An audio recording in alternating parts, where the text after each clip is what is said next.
He sent the invitation with one purpose: to watch her crawl back, broken and defeated, so he could feel powerful one last time. But when Elena Morris walked through those gilded doors, flanked by twin daughters and a deal worth $2 billion, Jonathan Vail learned the most expensive lesson of his life. Never underestimate the woman you destroyed. This is a story about betrayal, rebirth, and the kind of revenge that doesn't just wound pride, it dismantles empires. And it all started with a love that was supposed to conquer the world. 7 years before that fateful gala, before the twins, before the headlines, before everything fell apart and rebuilt itself into something stronger, Elena Rodriguez was standing in a coffee-stained conference room at a startup called Technova, pitching venture capitalists with fire in her eyes and dreams bigger than the Manhattan skyline outside. She was 26, brilliant, hungry, and absolutely convinced she could change the world. The VCs weren't buying it. They smiled politely, checked their watches, and one by one, they walked out. All except one. Jonathan Vail stayed behind. He was 32 then, already building a reputation as the youngest executive to turn around a failing tech conglomerate, a man with ice in his veins and gold in his touch. He looked at Elena across that table scattered with rejected proposals and said 5 words that would alter both their lives forever. I believe in your vision. What happened next was a kind of romance that business magazines love to romanticize. Power couple. Dynamic duo. The articles wrote themselves. Elena and Jonathan weren't just building companies. They were building an empire together, brick by ambitious brick. Late nights turned into early mornings. Strategy sessions became dinner dates. Boardroom victories led to champagne celebrations in penthouses overlooking the city that never slept. They got married in a ceremony that made the society pages, a fusion of old money and new ambition, tradition and innovation. Elena took his last name and became Elena Vail, a decision she'd later view as the first crack in her own foundation. For 3 years, they were unstoppable. Elena's innovations drove Technova's expansion, while Jonathan transformed a struggling conglomerate into what would become Vail Global, a multinational powerhouse with fingers in everything from cloud computing to artificial intelligence. They finished each other's sentences in meetings. They strategized over breakfast and celebrated wins over midnight takeout. To the outside world, they were the definition of having it all: wealth, influence, passion, purpose. But success as a way of revealing who people really are when nobody's watching. It started small, so small Elena almost missed it. Jonathan began taking calls during their dinners, his attention drifting toward deals that didn't include her input. He started making decisions about their shared investments without consultation, brushing off her concerns with a patronizing smile that said he knew better. "Trust me," he'd say, and because she loved him, she did. That trust became the rope she'd later realized she'd handed him to hang her with. The changes accelerated. Jonathan grew obsessed with dominance, with being not just successful but untouchable. He started viewing every interaction as a transaction, every relationship as leverage. Even their marriage began to feel like a merger he was managing rather than a partnership he cherished. Elena told herself it was temporary, that the pressure of building an empire was making him harder, colder, but that the man she married was still in there somewhere. She was wrong. The betrayal came on a Tuesday.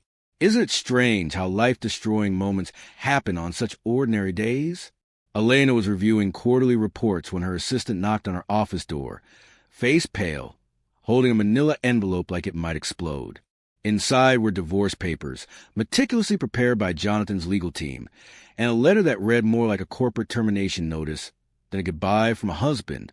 There was no affair, no dramatic confrontation, no other woman to blame. This was something colder, more calculated. Jonathan had simply decided that Elena was no longer useful to his ascent. But he didn't just want a divorce. He wanted to erase her. The legal battle that followed wasn't a battle at all. It was a systematic dismantling. Jonathan had been preparing for months, maybe years, moving pieces on a chessboard Elena hadn't even known they were playing on. He'd restructured their shared assets, leveraged technicalities in their prenuptial agreement that his lawyers had apparently designed as trapdoors from the beginning, and used his connections to freeze her out of deals they'd built together. The shares she held in his company, diluted through corporate maneuvering until they were worthless. The home they'd purchased together, The penthouse where they planned their future? Somehow, through legal gymnastics that made Elena's head spin, it became solely his. She tried to fight. God, how she tried. But Jonathan had money, connections, and most importantly, he had time. He could afford to drag things out, to file motion after motion, to bleed her resources until she had nothing left to fight with.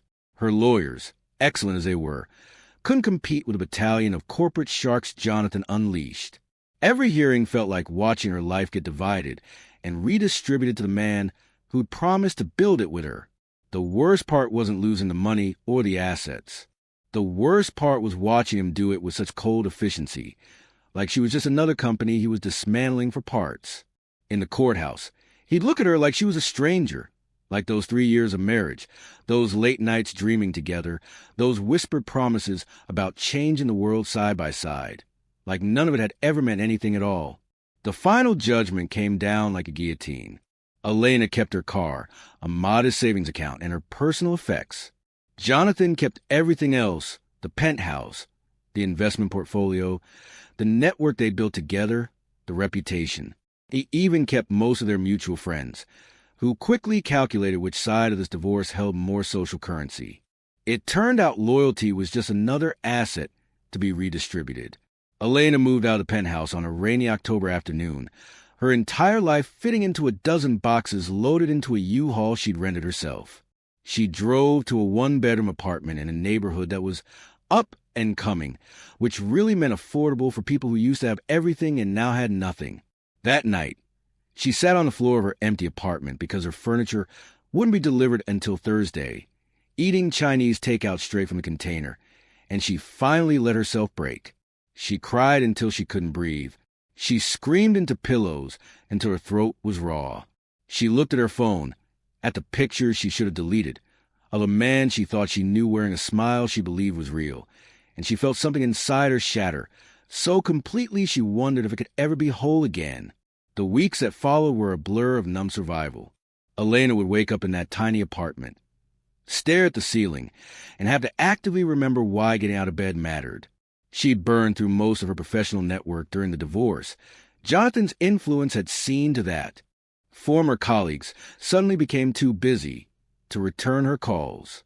Job interviews that started promising would mysteriously evaporate after the hiring managers Googled her name and found articles about the divorce, about the messy split between her and one of the city's most powerful CEOs. Nobody wanted the drama. Nobody wanted to risk angering Jonathan Vail. She took a job at a mid-tier consulting firm, work that was so far below her capabilities it felt like an insult. But pride doesn't pay rent. She showed up, did the work, went home, and tried not to think about how far she'd fallen. Her co-workers were kind but distant, treating her like she was made of glass, like at any moment she might shatter again. Maybe she would have. But then came the morning that changed everything. Elena woke up feeling wrong, a persistent nausea that wouldn't quit, a fatigue that went deeper than just lack of sleep. She'd been ignoring the signs, attributing them to stress, to depression, to the physical toll of having your life implode. But when the nausea didn't stop, she bought a pregnancy test from a drugstore, hands shaking as she placed it on the counter, avoiding the cashier's eyes. 2 lines. Positive. She took 3 more tests, as if different brands might give different answers, as if she could test her way out of this reality. All positive. Elena stared at those little plastic sticks lined up on her bathroom counter and felt the ground shift beneath her feet all over again.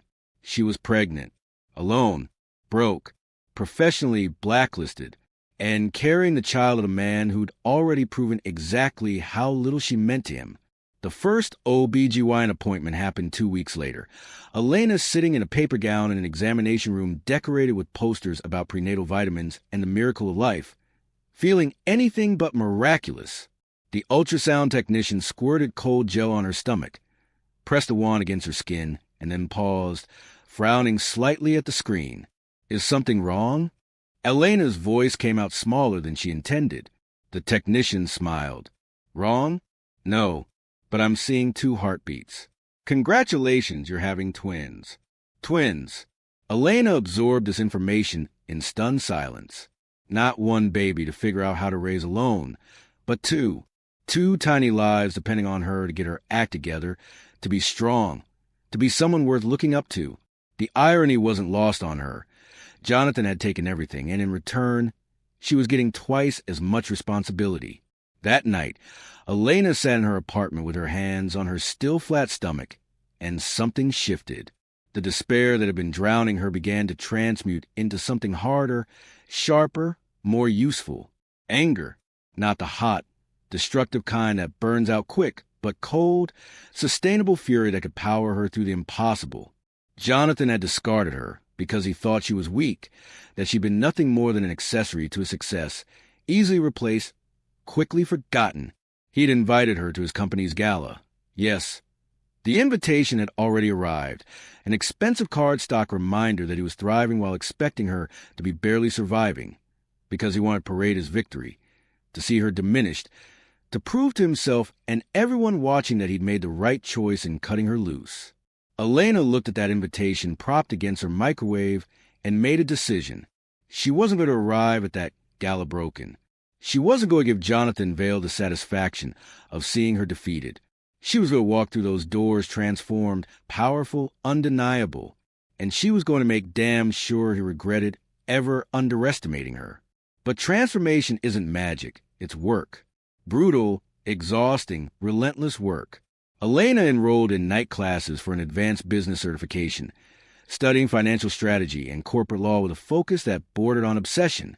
She attended networking events even when she was so tired she could barely stand, her pregnant belly growing week by week, forcing herself to smile, to pitch, to prove she still had value beyond being Jonathan Vail's discarded ex-wife.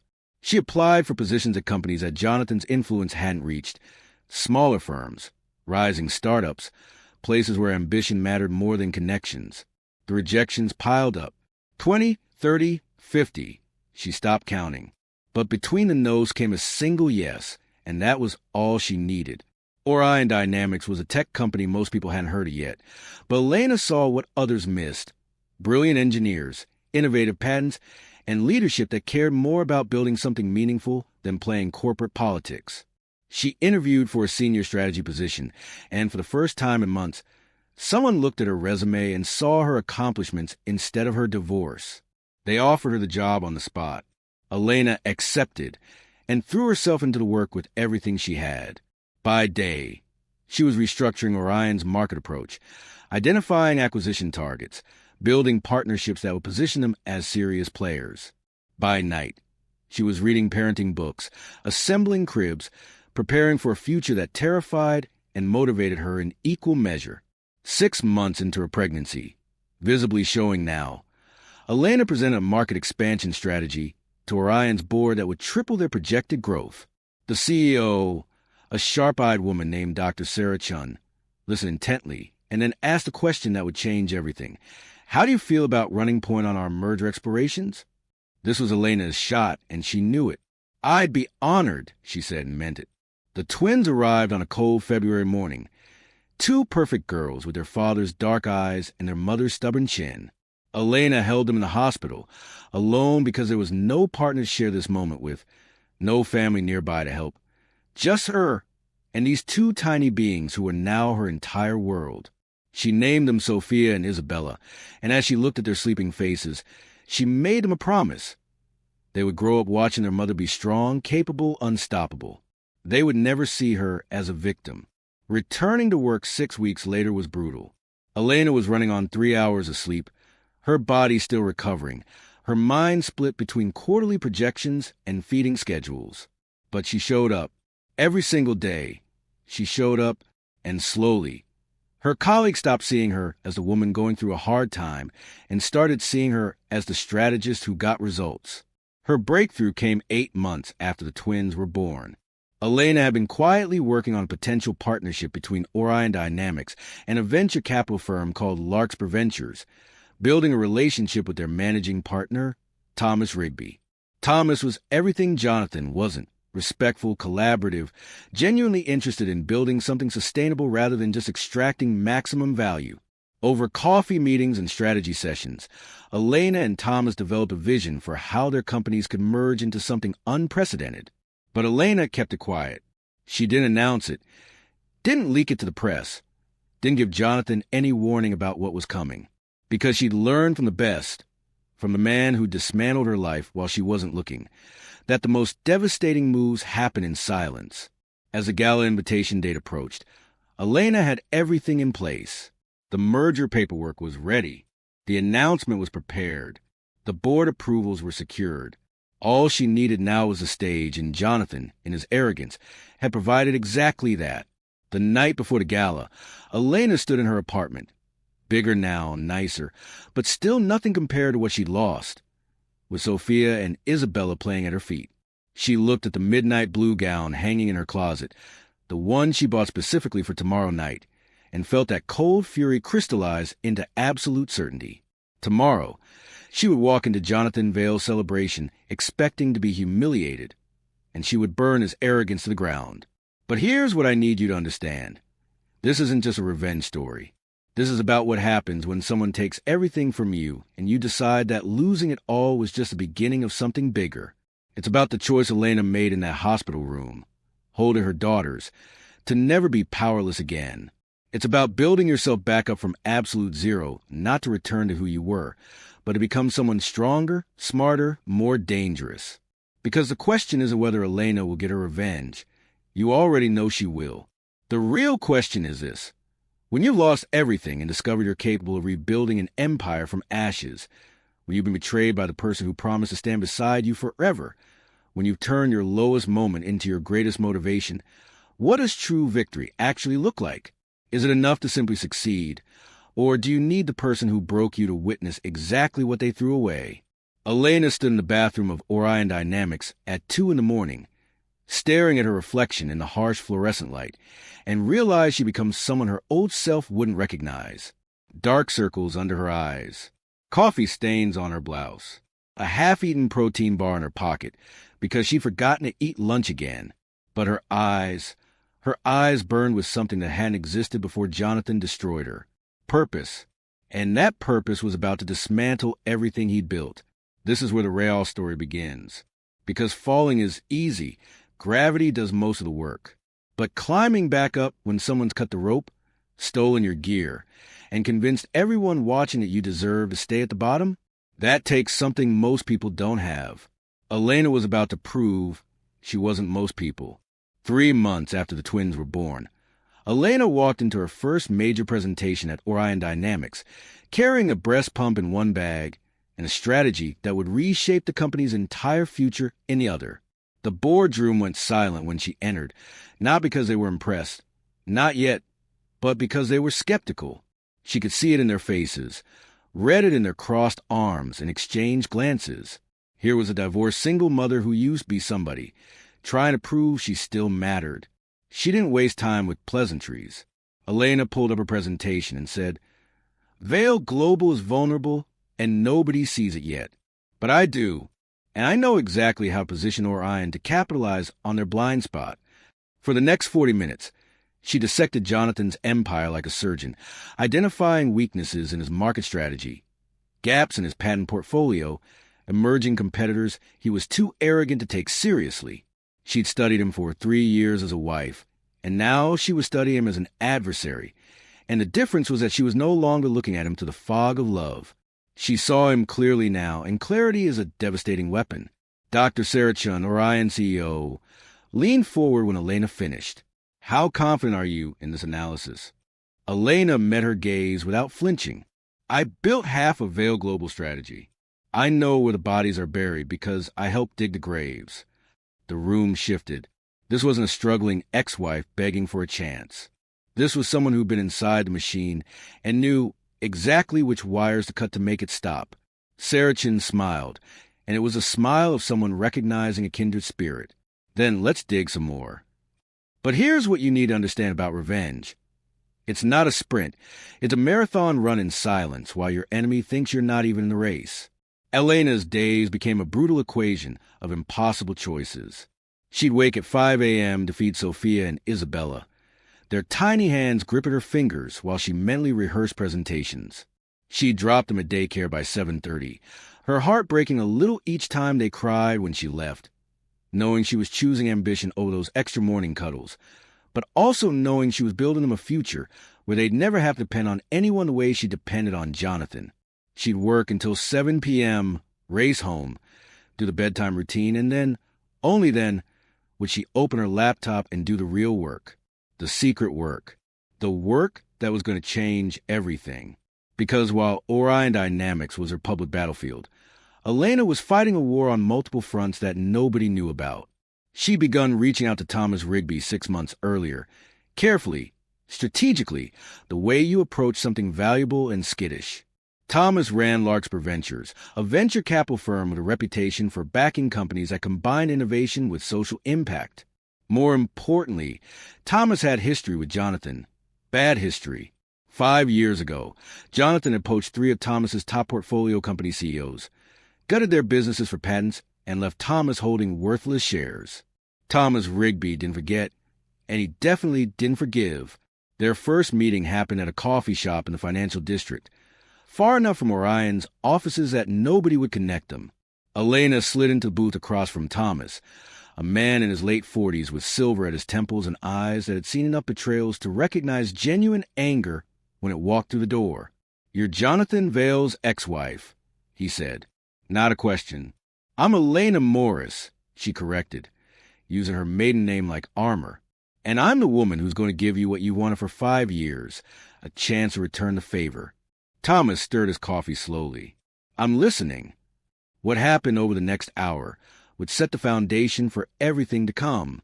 Elena laid out her vision. Orion Dynamics had the technology and talent. Larkspur had the capital and connections. And together, they could build something that wouldn't just compete with Vale Global. They could make him irrelevant.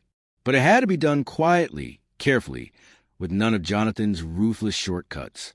They would build something legitimate, something sustainable, something that proved you didn't have to destroy people to succeed. And the personal satisfaction of watching Jonathan Vale realize he created his own competition? Thomas asked. Elena smiled, and it wasn't a nice smile. That's just a bonus. They shook hands, and the alliance was born. But alliances are fragile things, especially when they're built on shared grievances. Elena knew she had to prove her value beyond just having insider knowledge about Jonathan. She had to show Thomas that betting on her wasn't just about revenge. It was about profit. So she worked. God, how she worked. While Jonathan was giving interviews about Vale Global's dominance, Elena was quietly identifying the companies his arrogance had overlooked. While he was celebrating at charity galas, she was in her apartment at midnight, twins finally asleep, building financial models that proved Orion and Larkspur could merge into something unprecedented.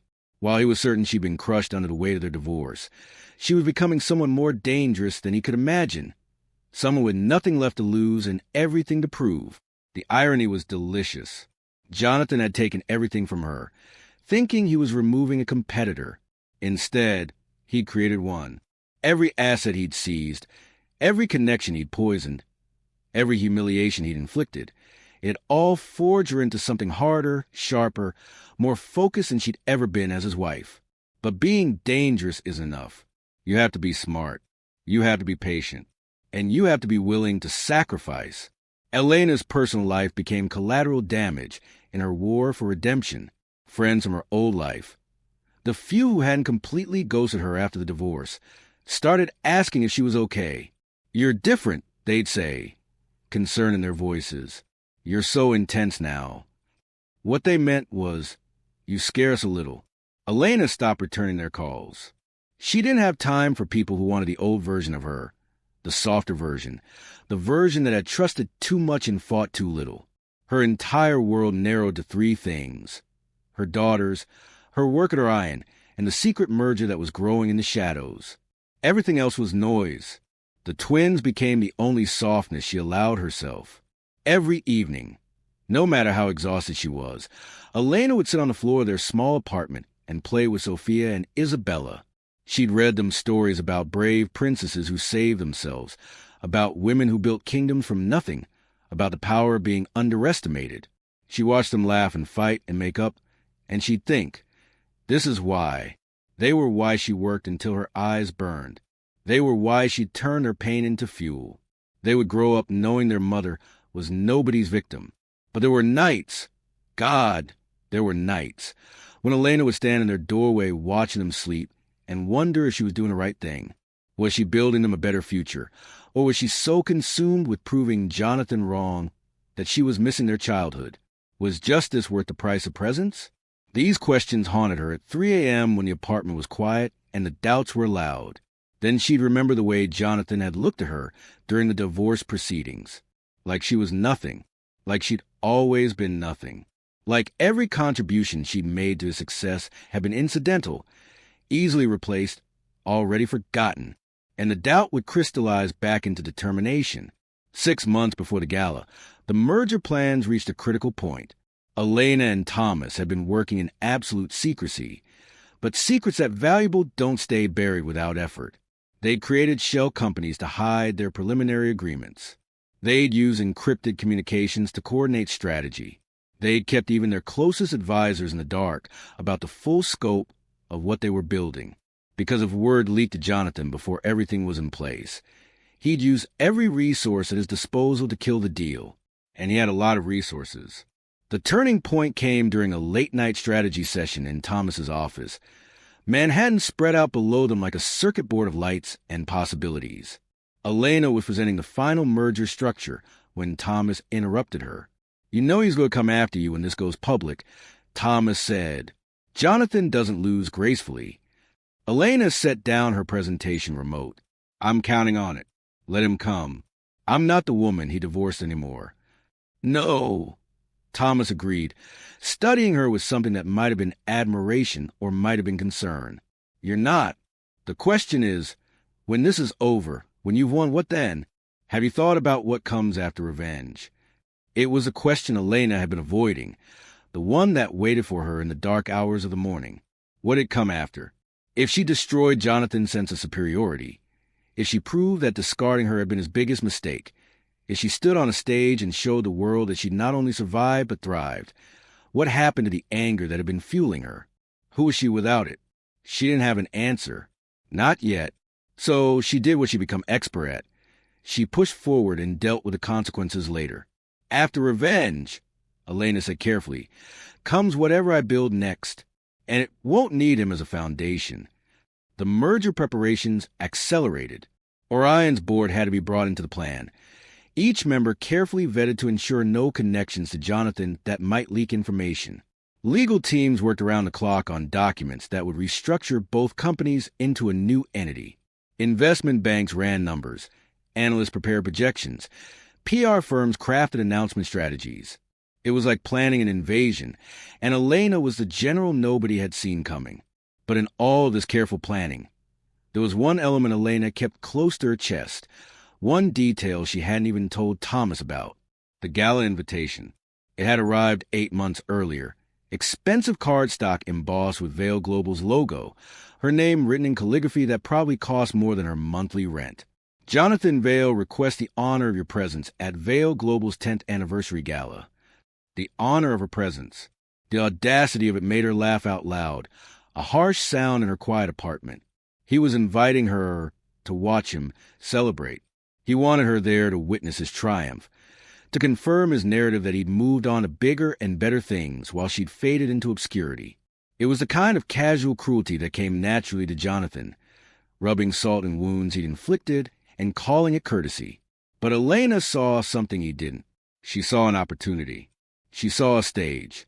What if she didn't just attend his gala? What if she used it? What if the moment Jonathan expected to parade his victory became the moment she revealed her own?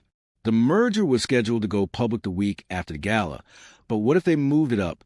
What if Elena walked into that ballroom with the announcement already prepared, with Thomas by her side, with her daughters as proof that Jonathan had taken everything and she'd built something better anyway?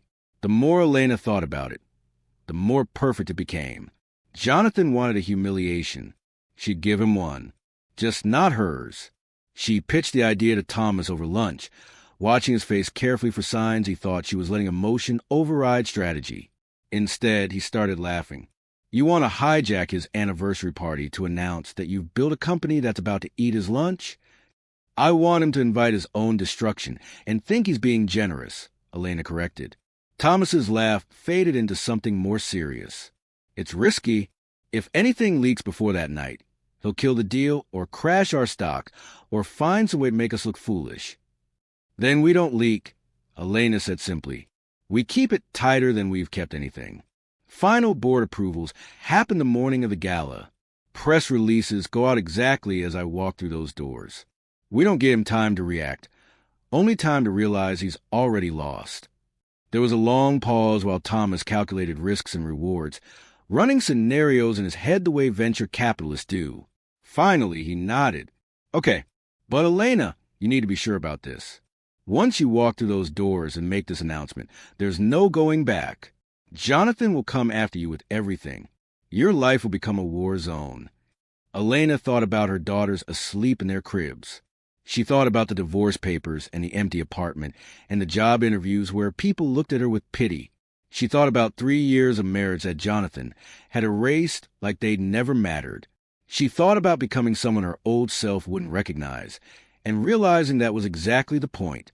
My life has been a war zone since the day he served me divorce papers, Elena said. The difference is now I'm armed. The final 2 months before the gala were a masterclass in controlled chaos. By day, Elena maintained her role at Orion, careful not to show any signs of the bomb she was about to detonate. By night, she coordinated with lawyers, accountants, PR specialists, and board members, every detail scrutinized, every contingency planned for. She rehearsed her announcement until she could deliver it in her sleep. She selected her dress, midnight blue, elegant but powerful, the kind of dress that commanded attention without begging for it. She arranged for a trusted neighbor to watch the twins until the pivotal moment when she'd need them by her side. And through it all, Jonathan had no idea what was coming. He was too busy being Jonathan Vale, corporate titan, self-made success story, the man who'd shed his wife like dead weight and risen higher without her. Elena tracked his movements through industry news, the deals he closed, the interviews he gave, the charitable donations he made for tax write-offs and good publicity. He was everywhere, unavoidable, a constant reminder of what she was up against. But here's what Elena had learned that Jonathan never would. Being everywhere means you're not looking closely anywhere. His arrogance had made him sloppy. He assumed he'd won so completely that he stopped checking for threats. He'd underestimated her once, when he thought she'd be destroyed by the divorce. He was about to underestimate her again by thinking she'd show up to his gala defeated. 3 days before the event, Elena stood in her apartment trying on the midnight blue dress, while Sophia and Isabella played with blocks on the floor. She looked at herself in the mirror and barely recognized the woman staring back. Sharper, harder, dangerous. This wasn't the Elena who'd cried on the courthouse steps. This was someone new, someone forged in fire and focused on a single goal. "Mama, pretty?" Isabella said, looking up from her blocks.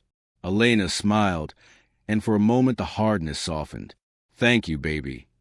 "Where you going?" Sophia asked. "Mama's going to a party," Elena said. "And when I come back, everything's going to be different." She didn't explain that different meant she was about to publicly dismantle her ex-husband's ego. The twins were too young to understand revenge. But someday, when they were older, she'd tell them this story. She'd tell them about the man who thought breaking their mother would make him stronger and how he learned, too late, that what doesn't kill you doesn't just make you stronger. It makes you smarter, meaner, and infinitely more dangerous. The night before the gala, Elena couldn't sleep. She lay in bed, staring at the ceiling, running through every possible scenario. What if the board got cold feet at the last minute? What if somehow Jonathan discovered the plan? What if she walked into that ballroom and her courage failed? What if seeing him again in his element, surrounded by success, made her remember why she'd loved him once? But then she remembered why she'd stopped. She remembered the divorce papers delivered like a termination notice. She remembered fighting for scraps of what they'd built together while he took everything. She remembered job interviews where people looked at her like damaged goods. She remembered being pregnant and alone and terrified while he was closing billion-dollar deals and sleeping soundly in the penthouse they'd once shared. And she remembered the promise she'd made to herself, to her daughters, that she would never be powerless again. Tomorrow, Jonathan Vale would send a car to pick her up, would greet her at his gala with that smug smile, would expect to see her diminished and grateful for the invitation. Tomorrow, he would learn that the woman he discarded had become the architect of his humbling. But tonight, Elena had one question that kept circling back, demanding an answer. When you spent 2 years building toward a single moment of vindication, when you've sacrificed sleep and softness and pieces of yourself to prove you're not broken, what happens if revenge isn't as satisfying as you imagined? What if winning doesn't fill the emptiness that losing created? She didn't know, and in 12 hours, she'd find out.